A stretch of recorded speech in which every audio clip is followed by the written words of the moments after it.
Welcome to Brain Wellness, the podcast. I'm your host, Mandi NP. Each episode will bring you a new topic or interview related to brain health and wellness as part of my mission to help you on the path to a healthier, happier brain. So, let's get started.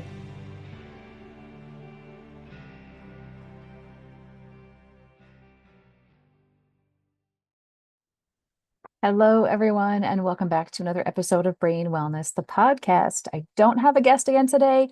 I did pose a question on social medias about an Ask Me Anything episode. So here we are with that Ask Me Anything episode. All of my questions today are related to TBI. It's Ask Me Anything TBI. So TBI AMA, why not? We can have all the abbreviations today. So Ask Me Anything episode today related to concussion and TBI. And I have a lot of questions that were posed by friends and acquaintances of mine, connections that I've made over this last year and a half that have all unfortunately experienced their own TBIs at some point, either in the past or recent. So some really good questions on how to answer those things that people don't even know that they should be asking questions sometimes when they first have that concussion or TBI. So a lot of wide variety of questions today. I tried to put them in order of kind of the first questions that might come to mind when you have a concussion or TBI, all the way down to what are some of the later things that might come up. So first question that was raised is, what are the most common ways that people get a brain injury? And the easy answer to this is you can find this one anywhere online, but I'll kind of go into it a little bit deeper. The most common causes of brain injury are falls, car accidents, sports injuries, assault, and then any other direct hit to the head. Those are kind of the most common. That does not mean that there are not other ways to have a brain injury. As I've talked about multiple times on this show, you don't actually have to hit your head, but these are the most common ones. So falls, we're in the Midwest right now. I'm here in Minnesota. It's winter. It's slippery outside. People slip on the ice. They fall. They hit their head. Or they fall and they don't hit their head, but they still jostle their brain enough to get that brain injury in that accident. With any of these injuries, it causes the brain to bounce around or twist inside of the skull. And that's when we get those shearing forces that causes the damage, that cause the symptoms to happen in a person that has a concussion or a brain injury. There are lots of other uncommon ways to get a brain injury. Ones that people don't think about. I've kind of mentioned on here before, working in sports such as cheerleading, where you don't actually hit your head, but just jostling the body around and it shakes the brain inside of the skull. I have gotten a concussion before hitting my head on my car door. Just the right angle, the right speed, and the world went black. So you can have multiple ways of getting a brain injury. These were just the ones that are the most common. Next question, what's the difference between a concussion and a TBI? And this is a great question. I think a lot of people don't really think about what that difference is, but a concussion truly is a form of a traumatic brain injury. It is a form of a TBI. It's the mildest form of a TBI. So we'll sometimes call that a mild TBI, or you'll see it abbreviated MTBI. Basically, it gets that terminology because it is not life-threatening usually. So mild TBIs does not mean you have mild symptoms. It's just a mild form of the TBI. The most severe forms of TBI are people that are in an ICU on a breathing machine. So there's a wide variety of symptoms that you can see and the availability of how somebody is affected by a TBI. So therefore, a concussion is a mild TBI. So either one of those terminology is correct in that setting. Next question, what should you do right after a concussion? And I wasn't sure exactly what this question meant, so I took it a couple different ways. The first thing you need to do is get a medical evaluation. So if you go in, you're in a car accident, you're in a sports evaluation, you need to get medically evaluated by somebody. And depending on the level of your symptoms, you probably should get a head CT. There are some kind of trigger warnings that if you have these symptoms, you absolutely have to have a head CT. And that would be things like the headache that doesn't go away, nausea or vomiting that doesn't go away, blurred vision, slurred speech. Those types of things are kind of those red flag warning signs that you should absolutely get a head CT. That evaluates for bleeding into your brain. We've talked about this a couple times, but That can happen with a head injury. That's the most severe thing that we typically want to rule out right away. So that first thing you should do after you get a concussion is get evaluated. Get that head CT, especially if you're having those more severe symptoms right away with that headache that's really bad, doesn't want to go away, the nausea, vomiting doesn't want to go away. Obviously, if you're having really severe things like seizures, or it looks like you're having a stroke after your injury, then you definitely want to get a head CT because there's a higher chance that there might be bleeding into the brain at that one. Also along that line, you want to do 24 to 48 hours of rest, meaning no activity for those 24 to 48 hours.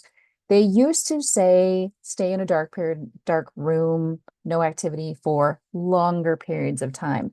But we now know that if you stay in that situation too long, it actually becomes more difficult to get out of it. So you don't want to stay in that dark room inactive for too long. Otherwise, it gets very difficult to try to reintegrate into some of those activities. So 24 to 48 hours of rest, and then you should be gradually increasing your activity as you can tolerate. That doesn't mean that you get up, and 48 hours later, you're out running 5 miles. That's not the answer. You start with walking and work your way up to it, or even trying to do that 5 miles, because chances are you might not be able to do it anyway. Slowly integrate those activities. Again, we used to, back in the day, we would say, don't let somebody go to sleep because of the fear of them falling into a coma or slipping into a coma. And we don't really want to say that anymore because rest is really important for the brain in its healing process. So we don't need to avoid going to sleep. Do your normal routine. If it's nap time, if it's bedtime, go ahead and do that. If you had those severe symptoms, though, you should get evaluated and get that head CT first so that you know that there's not bleeding onto the brain and you're less likely to have any severe complications of that. Next question, what are some common symptoms that you've had a concussion? And this is also another really, really good question. So some of those common symptoms, again, the list can be fairly exhaustive, but the most common ones that you really should kind of think about: headache, nausea and or vomiting, dizziness or balance problems, vision problems. That can be things like blurred vision or light sensitivity, ringing in the ears. We can call that tinnitus as the fancy name for that one. Ringing in the ears can be a sign of a concussion. So again, if it was a sudden change right after your accident, that could mean that you had a concussion. Fatigue or drowsiness, confusion or difficulty concentrating, slower reaction times, kind of sometimes feels like you're a little drunk when you're trying to do things because you are slowed in your responses. Memory loss. You can have memory loss from events that happened before the accident or after the accident or both. So it kind of depends on how badly your memory was affected, but you can have memory loss for either time frame. Sleep abnormalities, either being unable to fall asleep, unable to stay asleep, or feeling like you need to nap all day long. Any of those would be considered a sleep abnormality. Appearing dazed, stunned, or confused. So if other people tell you that you kind of look dazed or stunned, and are you really okay? Mood, behavior, personality changes. That could mean you're more angry, you're more irritable, you're saying things you wouldn't normally say. Inappropriate emotional responses. So this could be laughing or crying that does not make sense to the scenario. So you're laughing at a time when you should be sad, or you're crying at a time when you should be happy. The other term for that is a pseudobulbar affect when we see that in some people. So you can have symptoms of that pseudobulbar affect. Acting out of character. I kind of mentioned that earlier with the personality changes, but acting out of character, saying things you wouldn't normally say, doing things you wouldn't normally do, being more impulsive, things like that. Something that's just not typical for you. For some people, it's cursing, and they don't normally curse. Unusual irritability. And then again, some of those danger signs. If you have a loss of consciousness, if you're having convulsions or seizures, repeated nausea or vomiting, slurred speech, weakness, numbness on one side of the body, especially decreased coordination, headache that gets worse or does not go away, or even one pupil that's larger than the other, or with your double vision. Those things, absolutely, you should be getting a head CT for. There are so many other symptoms other than that. Those are the most common ones. I'll kind of try to bring in some of the other ones, I think, with a later question. What's the difference between a migraine and a headache is the next question. Headache is a very common thing to see after a TBI. And me, myself, being someone who had migraine prior to my TBI, I can tell you from personal experience that headaches that come from TBI are very different from a migraine. It's not the same thing. We call it a post-concussive headache. And those symptoms are very, very different. So headache is just kind of that term that encompasses any kind of pain that happens in the head.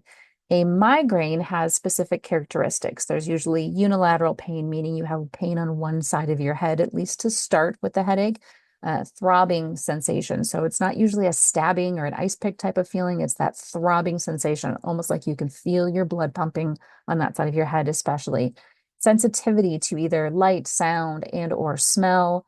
That usually sometimes comes on before the headache even kicks in, but so it can be there before or during the headache itself. And then nausea and vomiting often come along with migraines also. I will give a caveat to this that migraines do not have to have pain. So a lot of times people will call really severe headaches migraines, but they don't really have these migraine characteristics. Not truly a migraine at that point. Migraine does not have to have pain. You can have those other symptoms like throbbing in your head, sensitivity, the nausea and vomiting, but not have pain in your head. We call that an acephalgic migraine, meaning no pain migraine. There's vascular response that still causes that migraine, but it's not causing the pain to happen.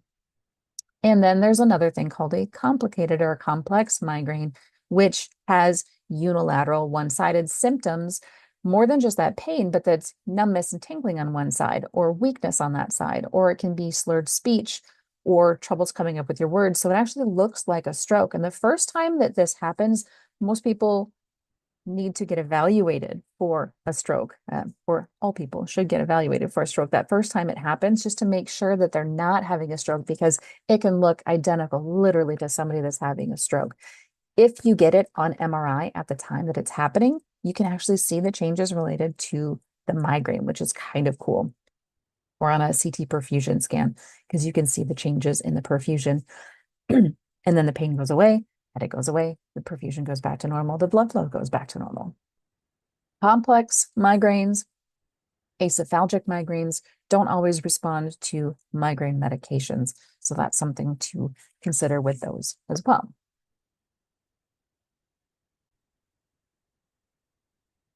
Related topic to cover is what is the best way to mitigate a headache. So how do you get rid of that headache? How do you prevent it? So I kind of took it a couple different ways with this question also. Any kind of headache, whether it's post-concussive, migraine, tension headache, whatever the headache might be, any of those headaches can be triggered by things such as dehydration, poor sleep, poor nutrition, and stress. So those mitigating factors are going to be to try to prevent those things from happening or try to reverse them. So again, prevention is key, but headaches can still happen. Breakthrough headaches can still happen, even though you're doing all those preventive things. So making sure that you get enough protein on a regular basis. And there are lots of calculators online that you can find to calculate your protein needs based on your age, your gender, your activity level. How much protein do you need on a daily basis? And that will actually help prevent a lot of those headaches from happening. Drink plenty of water. I always say, take your body weight in pounds, divide that by 2. That's how many ounces you should have of water every day. That sometimes seems like a lot depending on how much you weigh, but you really do need to have a lot of water going through your body to flush out toxins, to prevent dehydration, to make sure that a lot of times we think that we're hungry when we're really thirsty. So taking that drink of water will often help to kind of mitigate some of these things from even starting. Limit your screen time and try to avoid strain on your eyes. We are all on computers way, way, way too much. Computers, our phones, TVs, whatever the case may be. We're on all of these electronic devices, and it's really hard for our brains to focus on all of that, even if we don't have a head injury. But with the head injury, it gets difficult because you're trying to focus on all of that. And if you have any visual difficulties as part of your brain injury, then that's a lot of strain that you're putting on your eyes. So especially after a concussion, trying to limit that screen time, only being on there when you absolutely need to. Otherwise, trying to limit that time that you are on screens to let your eyes heal, let your brain heal, and then get plenty of sleep. And ideally, you would get all of that sleep undivided at night, but most of us know that it's not really possible to do that at all times. So getting that sleep whenever you can. If you need to take a nap in the day, listen to your body, take a nap in the day, so that you can continue on with your other activities. Getting that nap, getting that good sleep at night will help to prevent headaches from happening. As far as treatment of a headache, how to treat it when it's happening, things like Tylenol, acetaminophen, or NSAIDs like ibuprofen and naproxen can be helpful, but you always want to be careful with that too, that you're not taking it on a daily basis or too frequently, so that you end up having rebound headaches or headaches that come on when you try to stop taking those medications because your body's gotten used to it and then it relies on that. So making sure that you're not using it too much. So we can either call it a rebound headache or a medication overuse headache. Either of those are the same thing. You end up having those headaches because you're taking those over-the-counter medications too much. Managing your stress is going to be helpful for dealing with these headaches also, because stress is a big contributor to headaches, even without a brain injury. But with that brain injury, also trying to bring down that stress as much as possible, using some relaxation techniques, whether that's breathing techniques or autonomic nervous system training devices like a neurostimulator, or things like 8D music to help calm your body. Rest, obviously, avoid the activities that worsen the headache. So if you have a headache and you are supposed to go out to a social event that's going to make your headache worse, you might want to bow out of that social event for this time around, catch it the next time it happens, or reschedule something if you can. Cold compresses. I have found cold to be amazing for my post-concussive symptoms. If I'm getting to the point where I'm hitting my wall and my headache is coming on, or I have other autonomic nervous system symptoms that come up because of hitting my wall and because of my concussion that still is trying to heal, cold is amazing. So for that, I'm thankful that it's January in Minnesota, because I can step outside and get that cold whoosh of air that comes on my face. Cold compresses, so using an ice pack, especially on the back of your neck, can also be very helpful. Drinking cold beverages, eating something cold, getting that cold inside of your body can also help to kind of calm that down and break down that headache a little bit too. And I think I mentioned the breathing exercises already. I think I had that twice on my list. If headaches are becoming chronic after a concussion, as with anybody who ends up with chronic headaches, you may need to take a daily preventive medication. I personally usually start with vitamins before prescription medications for my patients. The B vitamins, vitamin D, magnesium, folic acid, and then ideally the methylated versions of those are most ideal, because many people have what we call a gene that's MTHFR, methyl tetrahydrofolate reductase. And so it's a problem with how you break down those vitamins. You need to have them in a methylated form so that your body can use them. So most people have one or both of those genes, so that it makes it difficult to break down those vitamins. And you could take as much as you want in a non-methylated version, and you're not going to be able to absorb what you need. So getting those methylated versions tends to help out with that quite a bit. But that's where I usually start with my patients, is trying to get them on the vitamins that they need before we move to a prescription medication, if at all possible. Sometimes people, all they need are those vitamins, and then we're good to go. That was the case for me. Once I got all my vitamins ready to go, I didn't need the prescription medications, which is good because I have a lot of side effects to medications. So I was glad not to do that. Other things to try to treat those headaches that have become chronic. There are a lot of exercises and things that PT and OT both can do. So physical therapy and occupational therapy both can have exercises and things that you can work on to try to prevent those headaches from happening on a regular basis. Cognitive behavioral therapy, abbreviated CBT, is also really helpful to manage the stress and anxiety part of it. Because again, if you are stressed, if you are anxious, that's going to increase those chances that you have those headaches happening.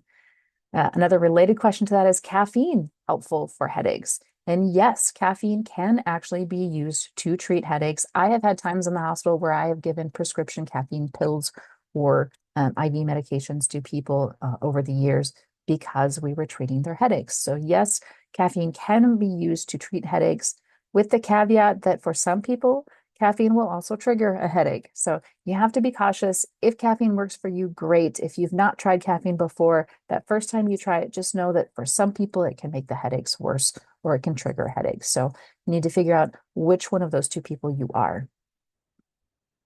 For me, the version of caffeine that worked well for my post-concussive headaches is actually the zero sugar monster drinks. I tried lots of other versions of caffeine and it did not have the same effect as that one. So sometimes, I'm not to say that that particular drink is the one you should go for, but know that sometimes one version of caffeine might work for you over others, or you might have to try several different things before you find something that works. Some of my sisters have a specific soda that they can go to, and that particular soda will help to treat their headaches, their migraines as well. So you find that one thing that works for you, and that's what you need to stick with, basically. So, next topic, away from the headaches for a little bit. How long does it take to recover from a concussion? This one is a very loaded question, which is why most providers will actually avoid it because they don't have a really good answer. So they don't want to give an answer. As a provider who has cared for many concussion patients over the years, I can tell you that I've seen a wide variety. I have seen some people who have gotten better in a matter of a day or two, some that have gotten better within weeks, months, years. And then I've seen people who have never returned to their pre-injury state. And there's literally anything in between there. So from personal experience, what I can tell you is that the more you stress about it, the longer it will take because stress actually prevents your brain from healing properly. So the one thing that will be the detriment to you is stressing over how quickly or how slowly you are recovering from your brain injury. You will recover at the time your brain needs to recover. And anytime you can add something new in to try to help you, great. You might see some progress again. Just know that it's my show last week was all about marathons, right? It's a marathon recovery from a traumatic brain injury. It is not a sprint. It is not just a walk in the park. I've done some for fun beer runs that were a 0K or 0.5K, literally just a walk across the street from the start to the brewery. This is not one of those races. This is a marathon. This is an ultra marathon at times when you really have a long way to go to get better, and it's going to take a lot of work to get there. So a lot of providers are going to skip around that question because they can't tell you right away. Everybody responds at a different rate, and I know how frustrating it is from a provider standpoint, and I know how frustrating it is from a patient standpoint. You want an answer, you want to know how quickly you can get better, and there is no good answer. But I can tell you also that there is no end date to improvement. And as much as that sucks to hear sometimes, that's also a really good thing to hear. Years ago, I went to a stroke conference and met a woman who was the keynote speaker. She was 7 or 8 years or something after her hemorrhagic stroke, so she had a bleed into her brain. She was still seeing improvement 7, 8 years later because she was still trying new treatment modalities. So as long as you continue to look for ways to improve and to do the things you continue to do the things that are recommended to you by your therapists and your providers, you will still continue to see improvement. And if you find a new modality to try, give that new modality to try because you probably will see more improvement again. So I'm 21 months into my recovery. I'm trying some new things now. I'm seeing some changes and some improvement in my recovery. So again, the more you look for those things, the more you try those things, the more you keep trying to improve, the more you will continue to improve. So I know that wasn't the answer that the person that asked this question is probably looking for, but nobody has a crystal ball. And I used to tell my patients all the time, I don't have a crystal ball. I can't tell you what the future is going to look like. I can tell you that it's going to be a difficult recovery process for the most part. It can be a very long process. It's the ultra marathon. So here we are in the ultra marathon. This other question I thought was a really, really good one. What everyday changes should I be mindful of? And that's something that people can't often tell you unless they've been there. So lack of energy on a day-to-day basis as you are recovering early on, and these are things that can continue on, that lack of energy, you won't be able to do all of the things that you want to do in a day anymore. I used to, before my accident, I worked full-time. I had a part-time job. I had this podcast going already. I have 3 kids still living at home. I had my fiance who turned into my husband after the accident. We have 2 dogs at home. We had all the things going on. I was trying to get in touch with my friends on a regular basis. I have extended family that we would try to get together with. I would clean my house. I would make meals. I would exercise. I was training for a marathon. I had all of these things that I was doing. I can't do a fraction of that anymore. So that inability to multitask is going to be there on a day-to-day basis. You have to really focus on the things that you're doing one thing at a time so that you can do that well. So lack of energy, focusing on one activity at a time. You're probably going to have some difficulty remembering all the things that you need to do. So you need to make lists for yourself, set reminders on your phone. Have somebody help you try to remember those things. But I think the lists and the reminders were two things that were the most helpful for me. You might have headaches or other pains that are limiting your activities. So keep in mind that you're going to have to work through that a bit.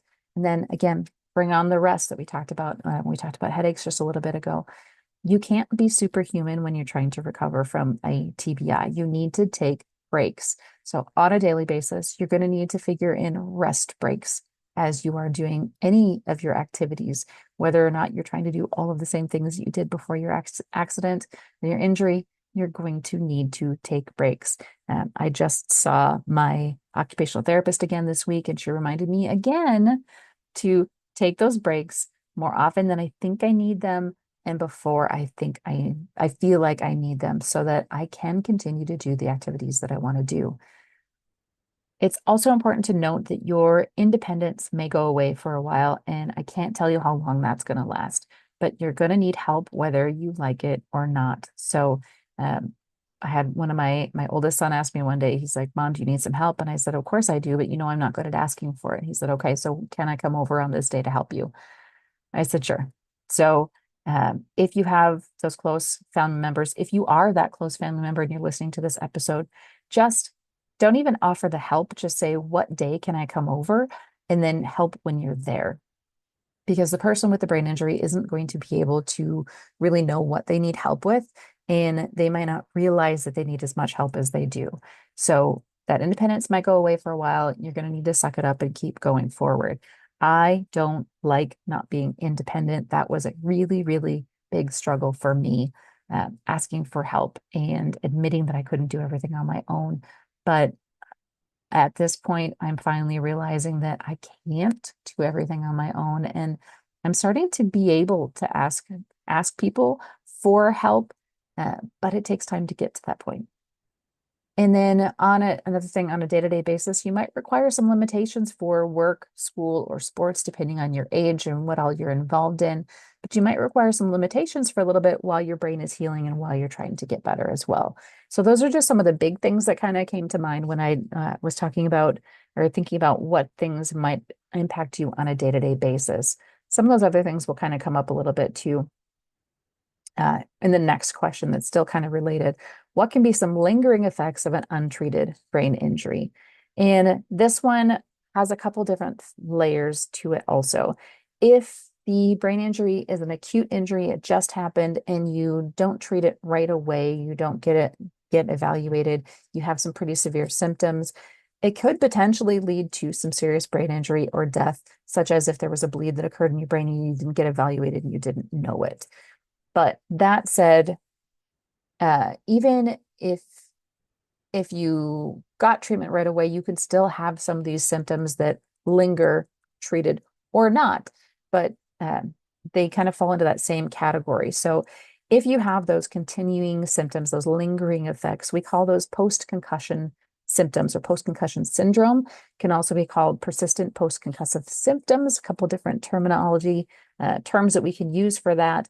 But regardless of how we call it, it is symptoms that last for more than 3 to 6 months typically.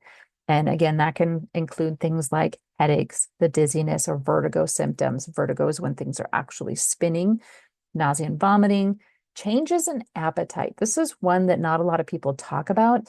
Your appetite can be either increased or decreased, all because of the same kind of things. The cortisol, that stress hormone in your body, can make you more hungry, but it can also mess up your digestive system so that you don't have an appetite. I was that latter person. I was the one that lost my appetite, and I'm still working to try to get it back. But those changes in appetite can be longer term than you want them to be. Um, Next one is sensitivity to light or noise.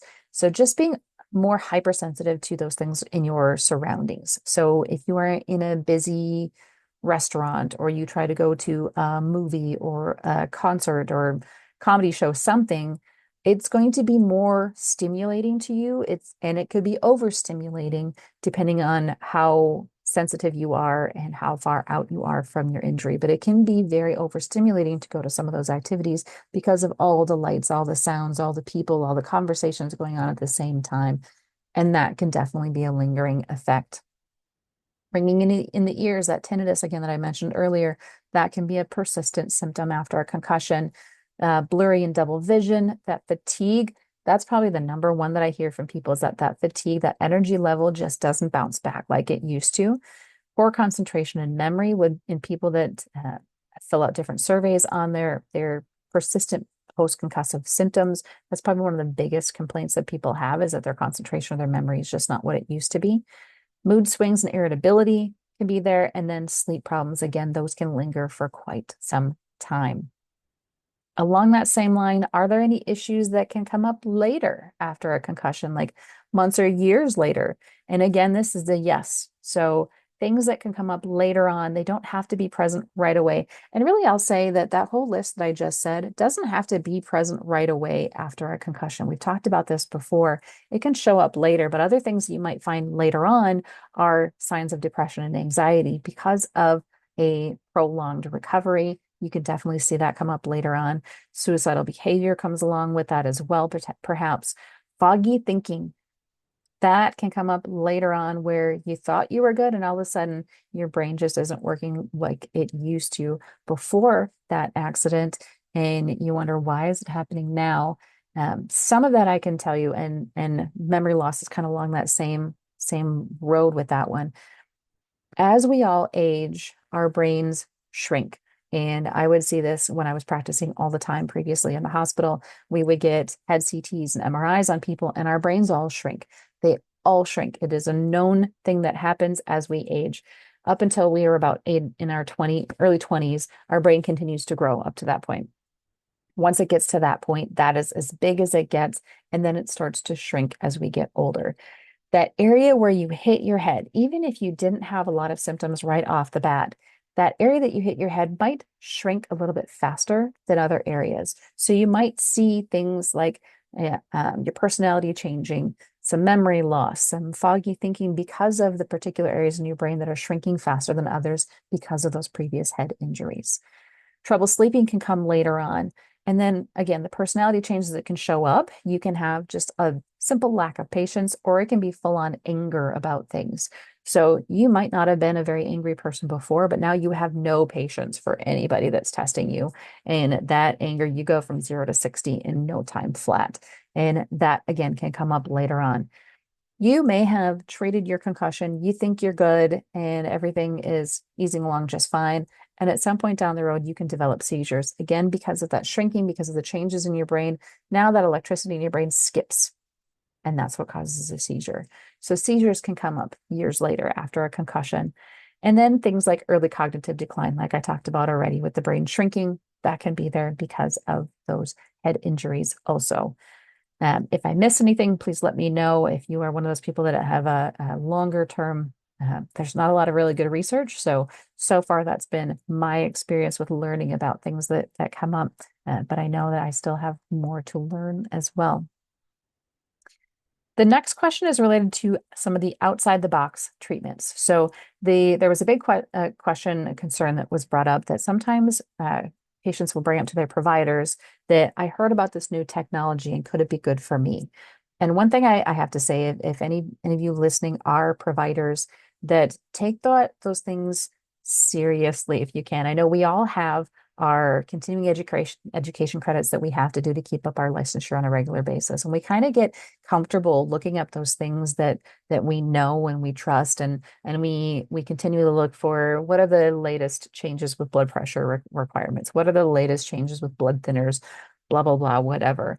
But I challenge you to look outside the mold for some of those things. Look for other things that might help your patients. So me getting into the world of red light now and transcranial laser, I've had to do a lot of research on those things because they're not things I learned about in school, but they work really well. So as a provider, just because you haven't heard of something doesn't mean that it might not be helpful for your patient. So even just saying, you know what, I've never heard of that. Let me look into it and I'll get back to you on whether or not it might be beneficial for you, rather than just no, saying absolutely not. So I'm going to give that caveat. So if you are a provider, I would encourage you to think more globally on that and take it seriously when somebody asks you a question. It's not that they're questioning your education, but they've heard about something that you might not have. So just take that moment to learn about it. There have been sometimes that patients will bring ideas to me and they're like, hey, I heard about this thing. Could it be good for me? And I have done that thing. I've said, you know what? I don't know much about that. Let me look into it and I'll give you a call back later when I'm done seeing my patients for the day. And I look it up. I'm like, you know what? This doesn't really look like something that would be beneficial for you at this time. Maybe at a later date, but not right now. Or sometimes I've been like, hey, you know what? I've never heard of this before, but it looks really promising and it doesn't really look like it has a lot of risk to it. So if you want to try it, go ahead. And then please give me the feedback because I'm curious and I want to know a little bit more too. So you, as a provider, you have that kind of responsibility to your patient to help them out with those things and help guide them to things that might be beneficial for them. I have worked with a lot of different providers now in different systems, different settings, different specialists, where they each kind of have their own thing that they've been able to help me with, but no one provider knew all the answers. So keep that in mind too. So some of those questions, there was a specific question on the functional MRI, which I actually talked about in my recent episode of the ABCs of concussion, letter D, when we talked about the diagnostic testing. So again, that functional MRI, not covered by insurance. It's still considered investigational and requires a lot of a specialized practitioner to interpret those results. So that's specific to that one, but I did want to just kind of talk about that for a moment, that those outside the box treatments. Another question that came up, again, kind of outside the box thinking, my chiropractor talked about cervical instability, but my provider brushed me off. What do I do? The cervical instability, and I looked this up because that's something that I've heard about more recently as well. Cervical instability just means that there is instability, that those unstableness of the ligaments and the muscles in the upper neck following a head injury. This is often associated with whiplash. So anybody that's had a head injury that had whiplash involved, they could potentially have that cervical instability because now we have muscles and ligaments that have been torn and stretched and pushed to their limit that hold that upper neck in position. And we use those muscles on a regular basis. So especially for people that have a lot of neck pain, that can lead to headaches, it can lead to dizziness, it can lead to difficulty concentrating. In my practice previously, I know we would actually look at that cervical instability as a potential risk for falls in the elderly. So if we had an older patient that was falling all the time, that was one of the things we did, was image their neck to see if they had anything wrong in their cervical spine that could potentially be causing them to have falls. It's one of the things that we needed to rule out. So that is something that should be taken seriously with patients that have had whiplash because they might have changes in their cervical spine related to that. It can be also a significant component to that post-concussion syndrome, and it is often overlooked. So if your provider is kind of brushing you off on this, I would recommend that maybe you get a second opinion. And I'll talk about what that might look like in a second here, but it's cervical instability is diagnosed by a physical exam. So it's not always going to be something that shows up on imaging unless we can see a slip disc or something else, degeneration of those discs. Sometimes we can see those things, but really it's that physical exam. There are specific neck movements and there's some palpation involved, touching on it that can help to identify that cervical instability. Treatment could be things like physical therapy. They can do lots of exercises, lots of movements to help that. Manual therapy, this can either be with a chiropractic office or osteopathic provider. Osteopathic manipulation can be done by a doctor of osteopathy, doctor of osteopathic medicine. DO is their abbreviation. Some DOs practice like MDs, so they practice in a traditional medical setting. They follow the allopathic rules for medicine, and some DOs still continue to do osteopathic manipulation. And it can be similar, very similar to what a chiropractor does. So there can be the high velocity movements that causes the cracking, the popping, or there can be some soft tissue work that's done to manually try to fix that. So either a chiropractor or an osteopathic provider would be a good option for treatment for that. Sometimes patients will require cervical bracing, meaning they have to wear a neck brace for a temporary fix. That's not going to be a long-term fix on that one. And then pain management. So again, what to do if your provider brushes you off? Get that second opinion. Go to see your chiropractor, see your look for an osteopathic provider that will look at it more holistically. If your primary care or your neurologist is just kind of brushing that off, you need to get that second opinion. Again, not all chiropractors are created equal. Make sure you find someone that you trust, do some research to find a good one. And if you can find a neurological chiropractor, they tend to see those TBI things more commonly than just your regular chiropractor. So another thing to look at as well. Next question kind of built off of this one. Who can I see for treatment that can help me? That initial evaluation is usually done in either the ER or go to your primary care depending on the severity of your symptoms. But if they don't give you a whole lot of information, you do need to seek a specialist. I think I've said on here before, when I went to the ER, nobody used the term concussion with me or TBI. They just said I had some soft tissue changes and recommended follow-up with my primary. Had I not had that background of neurology, I wouldn't have known to reach out to one of my former colleagues to say, hey, can you see me to see if I might have a concussion because I have this whopper of a headache. I feel like something might have happened. So if I wouldn't have had that knowledge, I wouldn't have gotten the diagnosis. I wouldn't have gotten the treatment right away. But I'm trying to empower you with the knowledge so that if any of you are in that situation, you know somebody in that situation, get them in to get evaluated. Um, yeah. That said, a neurologist still might not have all of the answers. If they are concussion specialists, they're going to be more likely to have all the answers or more of the answers.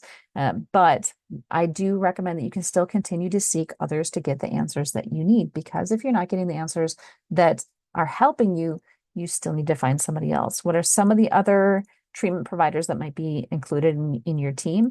OT, that occupational therapist. OT works on not just the I always kind of saw them doing the fine motor things with my patients in the hospital that had strokes, but they also, outside of working on coordination, they can also work on visual difficulties. So I now work with an OT who specializes in vision therapy to work on the visual part of my concussion. Physical therapy works on balance, proprioception, that sense of where we are in space. I did some really cool exercises with a laser beam on my forehead, looking at, not like burning holes in the walls, but focused on a maze on the wall so that I could learn to move my head and know where my head was so that I could work through that maze with the laser that was on my head. We did some really cool stuff like that. PT can also work on your neck pain, on your autonomic nervous system dysfunction, and walking, obviously.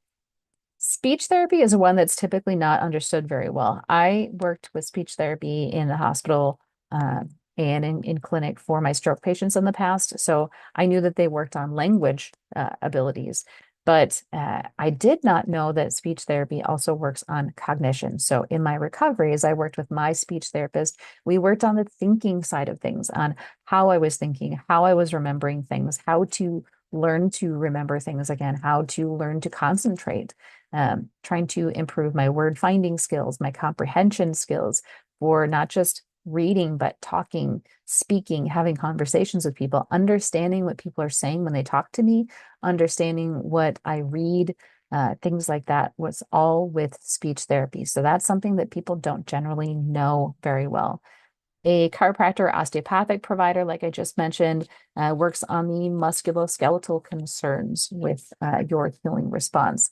And then this is one that, again, I learned about recently. I mentioned this on an earlier show about the functional or the neurological chiropractor. So sometimes they call themselves chiropractic neurologists, neurological chiropractors, whatever you want to call them. They are chiropractors that went and got more additional training specifically in neurology. so that they could practice more like a functional provider. They look more of the big picture. They dig deeper into some of those atypical things that get missed really commonly. Um, One in particular that I can tell you that I've had that I've been working with my neurological chiropractor on is unilateral dysautonomia, which I did not know was a thing, but there is research out there to support it. It often happens with acquired brain injuries, aka strokes, but it can also happen with traumatic brain injuries as well, where you get more of the unilateral findings on assessment, but it causes the dysautonomia symptoms. So I get sweaty, I get flushed, I get my heart rate goes up when I am hitting my wall and when I'm stressed, um, and so many other symptoms with it that I'm drawing a blank on right at the moment. But a lot of that is related to that unilateral dysautonomia, which again, I didn't even know was a thing. Next question, what treatments are most effective? And this one is another one where I'm going to say it depends on your symptoms. There's no one size fits all treatment for concussion TBI. The best treatment is to have a full toolbox. What do I mean by that? Means you have all the tools in your toolbox that you can possibly add in there so that you can get better.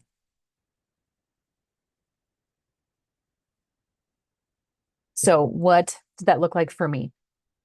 I did PT and OT for 6 months without really seeing much improvement until I started doing the PEMF, the structured water, the transcranial laser, and then we added the red light bed and the exercise with oxygen therapy.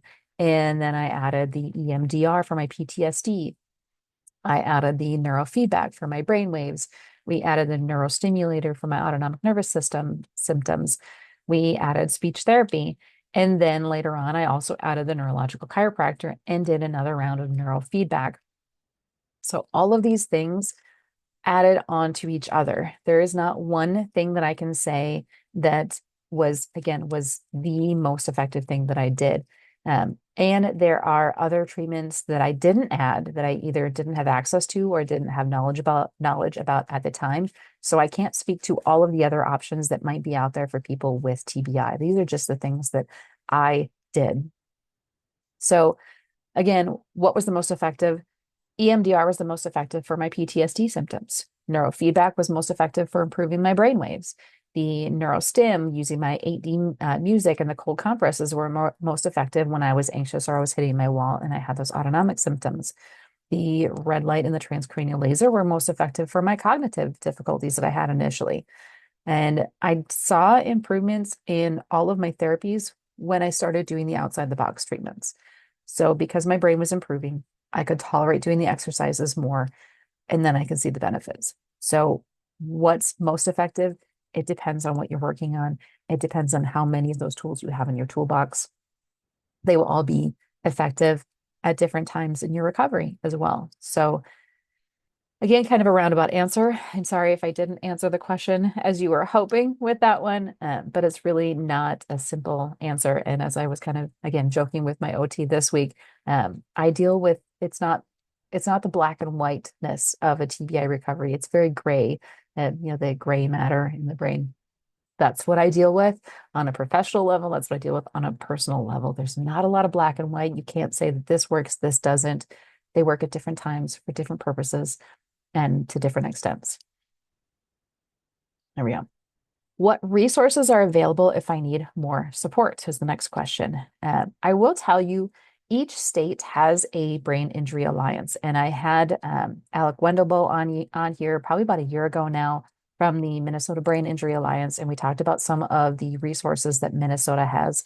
And Minnesota is probably one of the more active states. Some states are definitely more supportive than others, but in Minnesota, we have something called resource facilitation, where individuals work with TBI patients and or their families to make sure that you have all the resources that you need. They do regular check-ins. They offer assistance to connect you with things like areas that can help you with those financial needs, getting into a TBI clinic, getting into a support group, but they cannot give out medical advice, and they still don't have all the answers. So there are many survivors online that you can find that have turned into health coaches. So they've gotten through their own experience and they now want to help other people. So you can find these people as health coaches online pretty much anywhere. There are some that are working both Canada and Minnesota, and they will deal with patients in both states, or clients as they call them. And they deal with patients in both countries, I should say. They can usually help you find some of those things that even the resource facilitation program just doesn't know about, all of the options that are out there. So other therapy options, other treatment options, answering your questions, giving you advice from someone who's been in that similar situation. And like I mentioned, they probably have more knowledge about some of those other treatment options than even your regular provider might have, your regular neurology provider, TBI provider, whatever, because they are still limited to what they have access to. Whereas these survivors turned health coaches, they've been through it, they've lived it, and now they want to help others because they've learned about these different things. How do you find these resources as an average person? Also, a really good question, and it is probably not as easy as it should be. Yes, you can probably find these health coaches fairly easily by Googling a neurological health coach or a concussion health coach. You can probably find something that way. But I had previously presented at a conference sponsored by the Minnesota Brain Injury Alliance, and I still forgot they existed. That memory popped up on my Facebook after my accident, and that's when I finally remembered that they existed. And I looked up their website and found the reference. I referred myself. Anyone can refer. You can refer yourself, or you can be referred by a healthcare provider.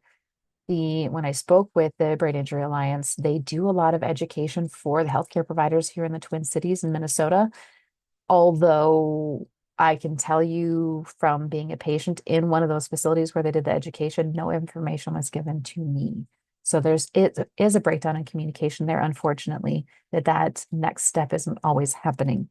So all the best intentions kind of fell short in this case.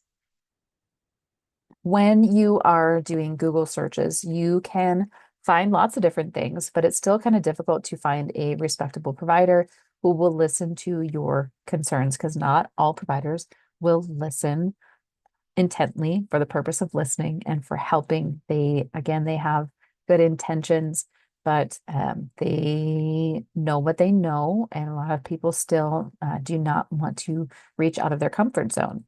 Um, when I did kind of a search previously, there used to be several TBI specific related podcasts out there that shared some information, but many of them haven't had a new episode in over a year. So that's also not a really great place to learn the most latest, greatest information. So obviously, I'm going to recommend my own podcast because I share a lot of information on here. So if you have anybody else that needs information, please do share them or send them my direction, because I can probably help them from that personal level and as professionally as I possibly can with that. So next question, again, kind of related. What questions should we be asking our providers so that we can self-advocate? And to this, I say ask all the questions, just all of them. There is no stupid question. I used to tell my students this years ago when I was teaching, there's no stupid question. If you don't know the answer to it, it's a valid question. So if you have questions, ask them, and ask them again and again and again until you get your answers. Also, another good question, ask them if you can record the conversation. My neurological chiropractor was the first one that offered that up. He's like, here, take out your phone and record yourself. Record me talking you through the exercises that I want you to do, so that you have that and you can look back on it and watch it as many times as you need to. And I loved that. And I'm going to pull that into my own practice also, because that's a great way to go.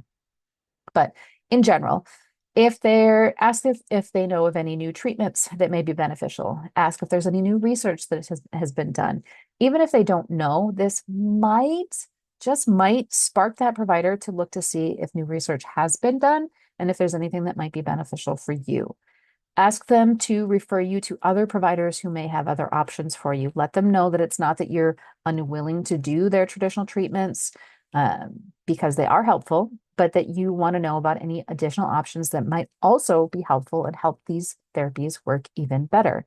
And if they can't refer you, as I've mentioned before, look for a second opinion. Keep looking until you find someone who will listen to you. Not all providers will click with all patients, and not all patients will click with all providers. So that those goes both ways there.